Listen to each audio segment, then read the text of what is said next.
Hello, learners. How are you all? I hope so. You all are doing well. My name is Krutali Soni, and a warm welcome to my YouTube channel Math with Krutali. Today, we are going to learn about chapter number 2 Mathematical Patterns. So, first of all, what is the patterns? Hope so कि आपको थोड़ा बहुत idea होगा कि maths की language में patterns क्या होता है कि सपोज मैं कोई भी एक नंबर लूं कि सपोज ये नंबर है 1 2 3 4 अप टू तो ये क्या है ये पैटर्न्स जो है वो ऑलवेज इनफाइनाइट तक चलती ही रहती है। ये पैटर्न कैसे है कि इसमें एक एक नंबर ऐड होता जा रहा है तो ये एक पैटर्न है। फिर बाद में सपोज मैं ये लिखूं कि 5 10 15 20 अप टू सो ऑन तो ये भी इनफाइनाइट तक चलता जा रहा है। ये भी एक पैटर्न है। ये पैटर्न में क्या है कि इसमें 5 नंबर्स ऐड होते जा रहे हैं। तो ऐसा नहीं है कि नंबर ऐड ही होते हैं। कोई भी टाइप की एक पैटर्न्स होती है। पैटर्न्स नंबर में भी होती है और पैटर्न्स शेप में भी होती है। तो सपोज शेप में पैटर्न कैसा होता है तो सपोज ये कोई भी एक फिगर ली मैंने। ये है ट्राइंगल 3 साइड है इसमें। फिर मैं लेती हूँ स्क्वायर तो इसमें क्या है 4 साइड है। फिर मैं लेती हूँ पेंटागन तो इसमें क्या है 5 साइड। फिर मैं लेती हूँ हेक्सागन तो इसमें क्या है 6 साइड है। फिर 7 साइड 8 साइड 9 साइड 10 साइड ऐसा चलता ही रहता है चलता ही रहता है। तो ये क्या है ये एक शेप में पैटर्न्स है। ओके। तो पैटर्न्स नंबर में भी होती है पैटर्न्स शेप में भी होती है।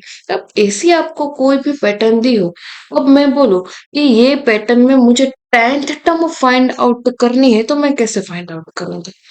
तो इसके थोड़ी बहुत हमें फॉर्मूलाज देखने की हमें nth टर्म कैसे कोई भी आप बोले कि 5th टर्म फाइंड करनी है 10th टर्म फाइंड करनी है तो वो आपको n के इक्वल टू में पुट कर देना है और उसके रिलेटेड के फॉर्मूला से तो आपको डायरेक्टली पता चल जाएगा कि ऐसे नंबर कौन से नंबर की टर्म आपको फाइंड करनी है वो कौन सी टर्म होगी ऐसा आप फाइंड आउट कर सकते हो। दूसरा हमें ये चैप्टर में वो भी सीखना है कि सपोज मैं बोलूं कि मुझे ये वाले टर्म जो है ये सारी ये कौन से नंबर के सीक्वेंस है नेचुरल नंबर्स के सीक्वेंस है। तो उसमें मैं बोलूं कि मुझे फर्स्ट 3 टर्म का एडिशन चाहिए तो इसमें तो आप डायरेक्टली बोल सकते हो कि 1 + 2 3 3 + 3 6 होगा। बट सपोज मैं बोलूं कि इसमें फर्स्ट 10th टर्म का एडिशन क्या होगा। तो ऐसे हमें बहुत सारे नंबर के सीक्वेंस जो भी सीक्वेंस है उसके हमें सम कैसे करना है उसके एंड टर्म क्या फाइंड करनी है ये दो चीज हमें ये चैप्टर में सीखना है। बट मोस्ट इंपॉर्टेंट थिंग ये आपको सारे फॉर्मूलाज अच्छे से आने चाहिए। ओके। तो ये हुआ पूरे चैप्टर का ओवरव्यू। तो फर्स्ट ऑफ ऑल हम स्टार्टिंग करते हैं इंट्रोडक्शन से। तो इंट्रोडक्शन सबसे पहले तो दिया है पैटर्न्स का। तो सबसे पहले ही इसमें लिखा है कि consider the pattern 271927192 up to so. तो ये एक नंबर के पैटर्न में ये पैटर्न कैसे है कि ये नंबर रिपीट होते हैं देखो 2719 2719 2719 ये सब टू सोन चलता ही रहता है चलता ही रहता है। ठीक है। तो ये हुई एक नंबर की पैटर्न। दूसरा आपको दिया है कंसिडर द फॉलोइंग फिगर्स। तो ये आपको फिगर दी हुई है सबसे पहले इसमें 3 साइड है इसमें 4 है इसमें 5 है इसमें 6 है। मैंने अभी जस्ट आपको जो एग्जांपल बताया वही एग्जांपल यहाँ पर है। तो ये भी एक शेप में आपको ऐसी पैटर्न दी हुई है। नाउ आपका नेक्स्ट टॉपिक है। मैंने आपको पहले ही बोला कि आपको बहुत सारे नंबर सीखने हैं उसके सीक्वेंस में उसके कैसे कैसे नंबर्स आते हैं और उसकी हमें nth टर्म फाइंड आउट करनी है। तो हम कैसे फाइंड आउट करते हैं। ठीक है। तो सबसे पहले है पैटर्न्स इन डिफरेंट सीक्वेंसेस। उसमें सबसे पहले नंबर्स दिया है। नंबर्स में सबसे पहले ऑल वंस उसकी सीक्वेंस कैसे बनती है तो कि 1 1 1 1 1 ये ऐसा चलता ही जा रहा है चलता ही जा रहा है। अब मैं बोलूं कि ऑल वंस में 10th टर्म क्या होगी तो मुझे n इक्वल टू क्या पुट करना है 10 पुट करना है। यहाँ पर मैं n इक्वल टू 10 पुट करूं बट यहाँ पर मेरी सीक्वेंस क्या है 1 1 1 ये पूरे इसमें अगर मैं बोलूं 100th टर्म क्या है 1000 टर्म क्या है तो ऑलवेज ये सीक्वेंस 1 में ही बन रही है। तो ऑलवेज इसका आंसर क्या आएगा 1 ही आएगा। ओके। ऑल वंस की अगर आपको कोई भी nth टर्म फाइंड करनी है ऑलवेज आंसर क्या आता है 1। नाउ नेक्स्ट दिया है नेचुरल नंबर्स। नेचुरल नंबर कहाँ से स्टार्ट होते हैं 1 से। तो 1 2 3 4 अप टू सोन ये ऐसा चलता ही रहता है चलता ही रहता है। ओके। तो अब इसमें अगर मैं बोलूं नेचुरल नंबर में 5th टर्म क्या है तो यहाँ पर मुझे n इक्वल टू क्या पुट करना है 5। नेचुरल नंबर में 10th टर्म क्या है तो n इक्वल टू मुझे क्या पुट करना है 10। और नेचुरल नंबर पे 1 2 3 4 ऐसे चलता ही रहता है चलता ही रहता है। तो उसकी nth टर्म की फॉर्मूला क्या है n है। ओके, आपको जो भी बोले, अगर बोले कि नेचुरल नंबर में 20th टर्म क्या है, तो आपको n इक्वल टू क्या पुट कर देना है, 20। ओके, नाउ नेक्स्ट है ऑड नंबर। ऑड नंबर्स कैसे होते हैं, क्योंकि 1 3 5 7 अप टू सो ऑन, ऐसा चलता ही रहता है, चलता ही रहता है। ओके, अब यहाँ से थोड़ा आपका ट्विस्ट स्टार्ट होता है। अगर मैं ऐसा बोलूं कि ऑड नंबर में थर्ड टर्म क्या है, ऑड नंबर में थर्ड टर्म क्या है, तो यहाँ पर से तो आपको दिख ही रहा है कि यहाँ पर क्या है, थर्ड टर्म 5 है। अब इसके ये डायरेक्ट फॉर्मूला है कि ऑड नंबर में nth टर्म की फॉर्मूला क्या है, तो कि 2n माइनस 1। अब मैंने क्या बोला कि थर्ड टर्म क्या है, थर्ड टर्म बोला है, तो आपको n इक्वल टू क्या पुट करना है, 3 पुट करना है। तो यहाँ पर अगर मैं n इक्वल टू 3 पुट करूं, तो 2 n इक्वल टू 3 माइनस 1, 2 3 सा 6, 6 माइनस 1 क्या होता है, तो कि 5। तो यहाँ पर आपको दिख रही है n इक्वल टू, जब मैंने 3 पुट किया तो 5, और यहाँ से भी हमारा आंसर 5 आया। ओके, नाउ नेक्स्ट, अगर मैं बोलूं कि ऑड नंबर में 10th टर्म क्या है, ऑड नंबर में 10th टर्म क्या है, तो मुझे n इक्वल टू क्या पुट करना है, 10। तो यहाँ पर 2 एज इट इज रहेगा, n इक्वल टू मैं 10 पुट करूं माइनस 1, 2 10 जा 20 माइनस 1, 20 माइनस 1 आंसर क्या आएगा, 90। तो जब आप देखोगे कि यहाँ पर आगे चलता ही रहेगा, 9 आएगा, फिर 11 13 15 17 19, तो आपकी 10th टर्म क्या होगी, 90। तो ये डायरेक्ट ही आपको फॉर्मूलाज याद रखने है। ओके, नाउ नेक्स्ट आता है इवन नंबर्स। इवन नंबर कैसे होते हैं, तो कि 2 4 6 8 10 12 14 ऐसा चलता ही रहता है, चलता ही रहता है। ये क्या होता है, इवन नंबर्स होते हैं। अब यहाँ से आपको दिख रहा है कि इवन नंबर में सेकंड टर्म क्या है, तो कि 4 है, और इवन नंबर की nth टर्म की फॉर्मूला क्या है, 2n। तो यहाँ पर अगर मैं बोलूं कि इवन नंबर में सेकंड टर्म क्या है, तो यहाँ पर तो आपको डायरेक्ट दिख रहा है कि 4, और यहाँ पर मुझे n इक्वल टू क्या पुट करना है, तो कि मैंने बोला कि मुझे सेकंड टर्म फाइंड करना है, तो यहाँ पर n इक्वल टू मैं 2 पुट करूं, तो 2 2 जा 4। ओके, अगर मैं बोलूं इवन नंबर में फोर्थ टर्म क्या है, तो मुझे क्या पुट करना है, n इक्वल टू 4। तो यहाँ पर मैं n इक्वल टू 4 पुट करूं, तो 2 4 जा 8। तो यहाँ पर आपको दिख रहा है first second third fourth, fourth term में भी क्या आपको दिया है, 8 ही दिया हुआ है। तो ऐसे हमें डायरेक्ट फॉर्मूला ही याद रखना है, ऐसे हम कोई भी टर्म फाइंड आउट कर सकते हैं। ये हुआ हमारा इवन नंबर। नाउ नेक्स्ट आता है स्क्वायर नंबर्स। स्क्वायर नंबर क्या होता है, तो कि कोई भी नंबर आपको दिया हो उसको आपको 2 बार मल्टीप्लाई करना है। कोई भी नंबर हो, सपोज मैं बोलूं 5 का स्क्वायर क्या है, तो आपको 5 को 2 टाइम्स मल्टीप्लाई करना है। वैसे ही यहाँ पर ये सीक्वेंस बन रही है कि 1 को मैं 2 टाइम मल्टीप्लाई करूँ, तो 1 1 जा 1, फिर 2 को मैं 2 टाइम्स मल्टीप्लाई करूँ, 2 2 जा 4, फिर 3 का स्क्वायर, तो 3 मल्टीप्लाई 3, 3 को मुझे 2 बार मल्टीप्लाई करना है, तो 3 3 जा 9, 4 को मुझे 4 का स्क्वायर चाहे 4 को भी मुझे 2 टाइम्स मल्टीप्लाई करना है, तो 4 4 जा 16। वैसे ही आगे क्या आएगा, 5 5 जा 25, 6 6 जा 36, 7 7 जा 49। तो ये होते हैं स्क्वायर नंबर्स। स्क्वायर नंबर को हम ऐसे डिनोट करते हैं कि n की पावर में 2, या तो फिर n रेस टू 2, या तो फिर आप डायरेक्ट बोल सकते हो n स्क्वायर। इसको डायरेक्ट आपको n2 नहीं बोलना है, इसको आप क्या बोलोगे, n स्क्वायर, या तो फिर n की पावर में 2, या तो फिर n रेस टू 2। तो अगर मैं बोलूं कि स्क्वायर नंबर में सिक्स्थ टर्म क्या है, तो मुझे n इक्वल टू क्या पुट करना है, 6। मतलब 6 का स्क्वायर, 6 का स्क्वायर मतलब मुझे क्या करना है, डायरेक्ट ऐसा मत करना 6 2 जा 12, ऐसा नहीं करना है। 6 का स्क्वायर मतलब क्या होगा, 6 मल्टीप्लाई 6, आपका आंसर क्या आएगा, 36। समझ में आया। अगर मैं बोलूं कि स्क्वायर नंबर में 11th टर्म क्या है, 11th टर्म बोला है, तो आपको n इक्वल टू क्या पुट करना है, 11। 11 का स्क्वायर, 11 का स्क्वायर कैसे निकालते हैं, तो कि 11 मल्टीप्लाई 11, 11 मल्टीप्लाई 11 का आंसर क्या आता है, तो कि 121।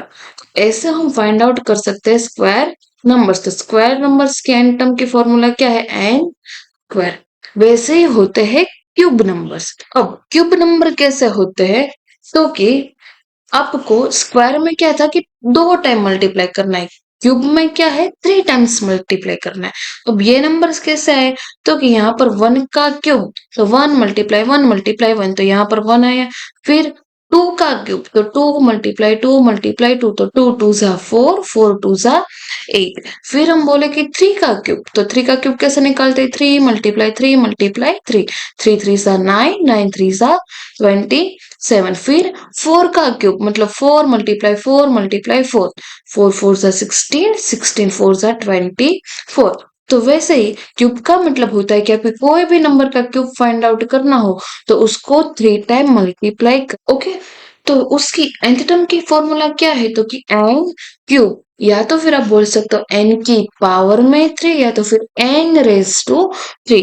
डायरेक्ट n3 नहीं बोलना है ओके। इसको आप क्या बोलोगे n क्यूब या तो फिर n की पावर में 3 या तो फिर n रेज टू 3 ओके। तो ऐसे होते हैं क्यूब नंबर्स। स्क्वायर में क्या होता है उसके उसको 2 टाइम्स मल्टीप्लाई करना है। क्यूब में क्या होता है कि उसको 3 टाइम मल्टीप्लाई करना है ओके। अब मैं बोलूं कि क्यूब नंबर में मुझे 7th टर्म फाइंड करनी है तो मुझे n इक्वल टू क्या पुट करना है 7 का क्यूब।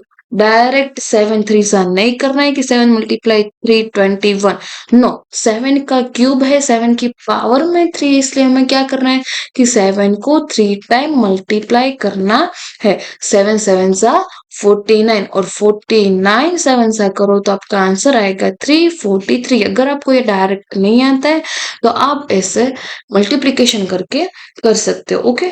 तो ऐसे हम फाइंड आउट करते हैं कि कोई भी नंबर का हमें पूछे क्यूब नंबर कोई भी टर्म का फाइंड आउट करने के लिए बोले तो डायरेक्ट हमें उसको 3 टाइम मल्टीप्लाई कर। नाउ नेक्स्ट आता है हेक्सागोनल। अब हेक्सागोनल का होप्स आपको पता ही होगा कि हेक्सागोनल कैसा होता है तो कि हेक्सागोनल में 6 साइड होती है। ये होता है हेक्सागोनल 1 2 3 4 5 6। तो सबसे पहले 6 साइड हुई। फिर आपको अगेन अब इसमें 6 साइड और कॉर्नर भी कितने बनते हैं तो कि 1 2 3 4 5 6। अब ये जो डॉट है एक साइड में जो ये डॉट है ये डॉट को मैं इंक्रीज करते जा रही हूँ। हेक्सागोनल मतलब हेक्सागोनल तो 6 साइड का होता है तो 1 2 3 4 5 6। तो सबसे पहले यहाँ पर हमारा 1 डॉट ही था ओके। सेकंड में आगे पैटर्न ऐसी हमारी है कि हम एक एक डॉट इंक्रीज करते जाना है। इंक्रीज मतलब कि क्या ये दोनों डॉट के बीच में मैं अगर एक डॉट रखूं ये दोनों के बीच में एक डॉट रखूं ये दोनों के बीच में एक डॉट रखूं ये दोनों के बीच में एक एक डॉट रखो ये दोनों के बीच में एक डॉट और यहाँ पर एक डॉट। अब यहाँ पर आपके 6 डॉट थे यहाँ पर काउंट करो तो 1 2 3 4 5 6 7 8 9 10 11 एंड 12 ओके। और भी मुझे एक डॉट इंक्रीज करना है तो कैसे करेंगे तो ऐसा ही करना है। पहले हेक्सागोनल बनाएंगे हम। सबसे पहले यहाँ पर तो ये 6 डॉट तो है ही। फिर यहाँ पर हमने एक डॉट इंक्रीज किया था 2 डॉट इंक्रीज करते हैं ओके। तो यहाँ से हमें फाइंड आउट करना है कि हमारे टोटल कितने डॉट बनते हैं।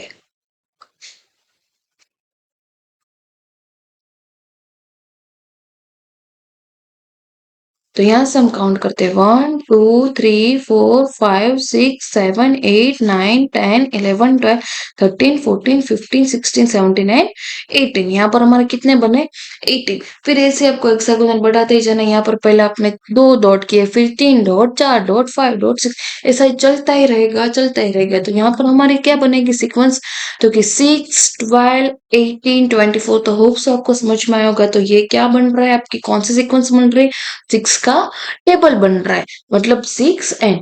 अगर मैं बोलूं कि हेक्सागोनल में 5th टर्म क्या है तो मुझे यहाँ पर एन इक्वल टू क्या पुट करना है 5। तो 6 मल्टीप्लाई 5 6 5 जा 30 ओके। तो ऐसा ही होता है। तो आपको ये डायरेक्ट फॉर्मूला ही याद रखनी है। अब नेक्स्ट आता है आपका हेक्सागोनल सेंटर। हेक्सागोनल सेंटर कैसा होता है तो ये ऐसे हेक्सागोनल तो होते ही है बट उसमें सेंटर मतलब कि एक डॉट बीच में सेंटर में एक डॉट आता है। तो सबसे पहले तो यहाँ पर ये एक 1 डॉट फिर ये जो सीक्वेंस में यहाँ पर भी एक डॉट ऐड कर दो तो यहाँ पर मेरा क्या बनेगा टोटल 6 तो थे ही बट +1 तो यहाँ पर मेरे टोटल कितने बनेंगे 7। तो यहाँ पर हो रहा है 1 7। फिर ये हेक्सागोनल सेंटर में क्या होता है कि बीच में आपका एक डॉट भी बनता है और ये जो दोनों हेक्सागोनल होते हैं ये दोनों को मर्ज करते हैं मतलब कि ये बड़ा हेक्सागोनल तो है ही बट इसके बीच में ये ऐसा भी बनता है 3 4 5 6 ये हेक्सागोनल, बीच में ये सेंटर, ये हेक्सागोनल और उसके भी ऊपर ओवरलैप करते हैं इसके ऊपर भी बड़ा हेक्सागोनल, जो कि यहाँ पर सबसे पहले हमने 1 पॉइंट किए थे वो। तो ये तो टोटल 12 पॉइंट है ही, 12 प्लस ये 13 और 13 प्लस ये वाले टोटल 13 प्लस 6, 13 प्लस 6 कितने होंगे 19, तो ये आपका आया 19। फिर इसमें भी ऐसा, ये जो ये सेकंड वाला है इसके ऊपर ओवरलैप करते हैं अगेन एक हेक्सागोनल को। फिर यहाँ पर दो डॉट के बीच में एक डॉट था, तो यहाँ पर ये दो डॉट तो करने बट उसके बीच में भी एक एक डॉट करना है। ओके, तो ऐसे आप अगर काउंट करोगे तो नेक्स्ट आपका आएगा 37। ओके, तो ऐसे बनते हैं हेक्सागोनल सेंटर। तो अगर मैं बोलूं कि हेक्सागोनल सेंटर में फोर्थ टर्म क्या है, तो यहाँ पर आपको दिखाई तो देता है कि फोर्थ टर्म क्या है। क्या है फोर्थ टर्म 37। मतलब ये थोड़ी फॉर्मूला आपको याद रखने की जरूरत है। तो मैं आपको यहाँ पर करके दिखाती हूँ कि आपको कैसे करना है कि हेक्सागोनल सेंटर में फोर्थ टर्म क्या है। यहाँ से आपको दिखाई देती है फोर्थ टर्म क्या है 37। ये आपकी फॉर्मूला है। फॉर्मूला कैसी है, okay 6 multiply 1 plus 2 plus up to so n plus n minus 1 plus 1। अब मैंने आपको क्या बोला है फोर्थ टर्म, तो यहाँ पर मुझे एन इक्वल टू क्या पुट करना है 4। तो 4 माइनस 1 क्या होगा 3 होगा। तो मुझे क्या करना है, तो कि 6 मल्टीप्लाई 1 प्लस 2 प्लस कहाँ तक चलना है 3 तक, तो 3 प्लस 1। अब बराबर ध्यान देना, डायरेक्ट मत करने लगना। सबसे पहले इतना हुआ। अब आपको सबसे पहले कौन सी कैलकुलेशन करनी है, तो कि ये बीच में स्क्वायर ब्रैकेट में जो है उसकी। तो स्क्वायर ब्रैकेट में क्या है 6 मल्टीप्लाई 1 प्लस 2 3, 3 प्लस 3 6, 6 प्लस 1। ऐसा हो गया। फिर डायरेक्ट मत करना, ब्रैकेट कंप्लीट होने के बाद आपको तुरंत करना है मल्टीप्लीकेशन। मल्टीप्लीकेशन क्या होगा 6 6 36 प्लस 1, 36 प्लस 1 क्या होगा 37। समझ में आया, यहाँ पर आपकी फोर्थ टर्म में क्या है 37। ओके, तो ऐसे आपको कैलकुलेशन करनी है। सबसे पहले आपको जो भी बोले कि अगर हेक्सागोनल में फिफ्थ टर्म क्या है, तो यहाँ पर आप n इक्वल टू 5 रखोगे, 5 माइनस 1 क्या होगा 4 होगा। तो 6 multiply 1 plus 2 plus 3 plus 4, always पहले ब्रैकेट का ही करना है। ब्रैकेट का करने के बाद जो आंसर आता है वो लिख के आपको मल्टीप्लीकेशन करना है और उसके बाद क्या करना है एडिशन। ओके, पहले एडिशन करके फिर मल्टीप्लीकेशन करोगे आपका आंसर रॉन्ग हो जाएगा। ओके, तो ऐसे फाइंड करते हैं hexagonal centre. Okay, now next आता है power of two. Power of two मतलब क्या होता है कि यहाँ पर टू होता है, टू की पावर में एक एक नंबर बढ़ता जाए। मैंने अभी बोला पावर मतलब आपको ऐसा ऊपर लिखना है। तो यहाँ पर 2 रेस टू में 0 लिखो, फिर 2 रेस टू 2 की पावर में 1, 2 की पावर में 2, 2 की पावर में 3, ऐसा चलता ही रहता है, चलता ही रहता है। ओके, तो अब बराबर ध्यान देना, कोई भी नंबर की पावर में अगर 0 होता है ऑलवेज आंसर क्या आता है 1।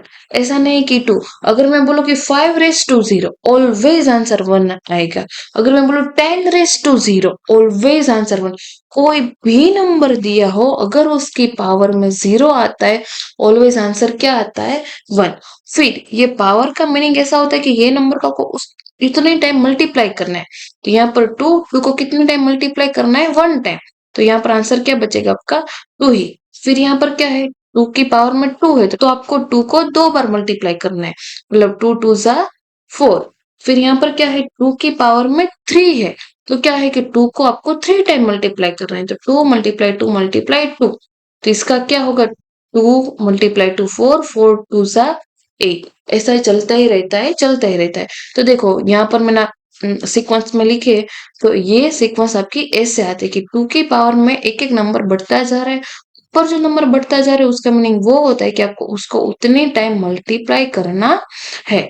ओके, तो उसकी nth टर्म की फॉर्मूला क्या है, तो कि 2 की पावर में है n माइनस 1। अब यहाँ पर देखो आपको फोर्थ टर्म में दिखाई देती है। अगर मैं बोलूँ कि पावर ऑफ 2 की फोर्थ टर्म क्या है, तो यहाँ पे आपको दिखाई देती है 8 है। अब मैंने बोला है फोर्थ टर्म क्या है, तो ये हम फॉर्मूला से एक बार देखते हैं। तो यहाँ पर मुझे n इक्वल टू क्या पुट करना है 4 पुट करना है।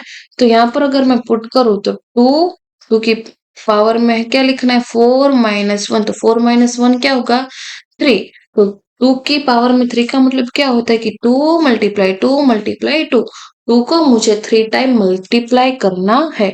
तो 2 2 जा 4 एंड 4 2 जा 8। तो यहाँ से आपको दिखाई देता है फोर्थ टर्म में क्या है, 8। तो ऐसे ही आपको कोई भी नंबर पूछे कि अगर आपको पावर ऑफ 2 की 10th टर्म क्या है, तो आपको n इक्वल टू क्या पुट कर देना है, 10। ओके, तो ऐसे होता है पावर ऑफ 2। और वैसे ही सेम टू सेम आता है पावर ऑफ 3। पावर ऑफ 3 का मीनिंग भी वही होता है कि 3 की पावर में एक एक नंबर बढ़ता जा रहा है। सबसे पहले 3 की पावर में 0, 3 की पावर में 1, 3 की पावर में 2, 3 की पावर में 3, ऐसा चलता ही रहता है। 3 की पावर में 4, 3 की पावर में 5। ओके, अब सबसे पहले मैंने पहले ही आपको बोला था कि कोई भी नंबर की पावर में अगर 0 आता है, ऑलवेज आंसर क्या आता है, 1। फिर 3 की पावर में 1 का मीनिंग क्या होता है, तो कि 3 को आपको एक बार मल्टीप्लाई करना है, मतलब 3 रहेगा। फिर 3 की पावर में 2, मतलब 3 को आपको 2 बार मल्टीप्लाई करना है, तो 3 3 जा 9। 3 की पावर में 3 का मीनिंग होता है कि आपको 3 को 3 टाइम मल्टीप्लाई करना है, तो 3 मल्टीप्लाई 3 मल्टीप्लाई 3, तो 3 3 जा 9 एंड 7 3 जा 27। ऐसा आपका चलता ही रहता है, चलता ही रहता है। तो देखो यहाँ पर आपको ये सीक्वेंस दिखाई देती है, तो ये सीक्वेंस ऐसे ही आती है। ओके, तो अगर मैं बोलूं कि पावर ऑफ 3 में थर्ड टर्म क्या है, तो यहाँ से तो आपको दिखाई देती है थर्ड टर्म में क्या है, 9 है। बट अगर हम ये फॉर्मूला की हेल्प लेके करें, तो इसकी फॉर्मूला क्या है, 3 की पावर में n-1, या तो फिर आप बोल सकते हो कि 3 रेज टू n-1।